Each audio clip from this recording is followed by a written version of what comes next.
শিক্ষার্থীরা দাঁড়িয়েছিলাম, স্লোগান দিচ্ছিলাম। সেই সময় ইডেন কলেজ ছাত্রলীগের মেয়েরা এসে আমাদেরকে ধরে এলোপাথারি মারামারি করে।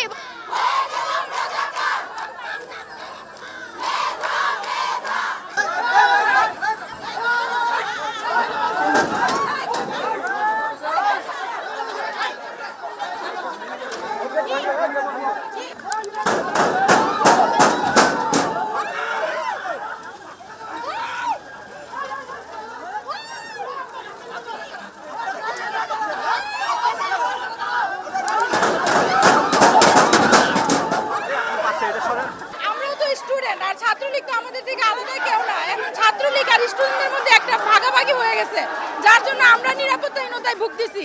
এখন ছাত্রলীগ তো ছাত্রদের জন্য কথা ছিল, এখন আমাদের যেহেতু রাজাকার বলা হয়েছে, যার জন্য আমাদের সব ভার্সিটির মতো আমাদের ভার্সিটির মেয়েরও যে জানাইছে যে আমাদের কেন এটা বলা হলো। এখন এই জন্য ছাত্রলীগ আর সাধারণ শিক্ষার্থীদের মধ্যে একটা সংঘর্ষ হওয়ার হয়েছে এবং হওয়ার সম্ভাবনা তৈরি হচ্ছে, এবং সাধারণ শিক্ষার্থীরা নানা রকম ভয়ের মধ্যে আছে।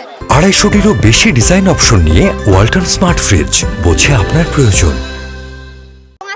ইডেন কলেজের শিক্ষার্থীরা দাঁড়িয়েছিলাম, স্লোগান দিচ্ছিলাম। সেই সময় ইডেন কলেজ ছাত্রলীগের মেয়েরা এসে আমাদেরকে ধরে এলোপাথারি মারামারি করে, মারধর করে, এবং আমাদের শিক্ষকরা সেখানে দাঁড়িয়েছিলেন এবং হুমকি দেয় এবং হলে হলে তালা দিয়েছে, এবং তারা মেয়েদেরকে আটকিয়ে রেখেছে। আমরা ফলে গেট ভেঙে মেয়েদেরকে বের করে নিয়ে এসেছি।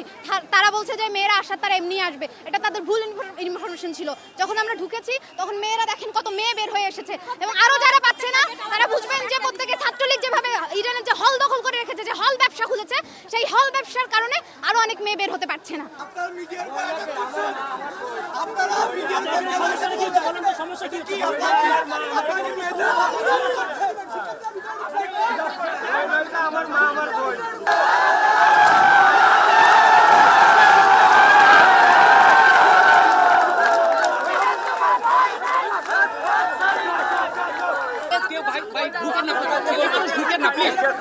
কথাকে বলবেন, কথাকে বলবেন, কথাকে বলবেন। লোক যাবে, কথা বলবে। পকেট গেট থাকে, পরে আইডি কার্ড চেক করে ঢুকতে দেওয়া হয়। এরা যখন ঢুকে গেছে আমরা বেড অফ করে আমরা পকেট গেট খুলবো, পকেট দিয়ে ঢুকতে দেওয়া হয়, আইডি কার্ড চেক করে। দেখলাম যে ওরা অনেকক্ষণ পকেট গেটে ঢুকতে দেওয়া হচ্ছে। ওরা কি বহিরাগত ছিল সবাই, না আপনাদের কলেজের শিক্ষার্থী? এখন কেন ঢুকলো এরা? এখন জোর করে ঢুকে গেছে। আমরা আমার কথা হচ্ছে যে কলেজের শিক্ষার্থীরা গেট দিয়ে ঢুকবে, ওরা গেট ভেঙে কেন ঢুকলো সেটা আমাদের জানা নেই। আসেন,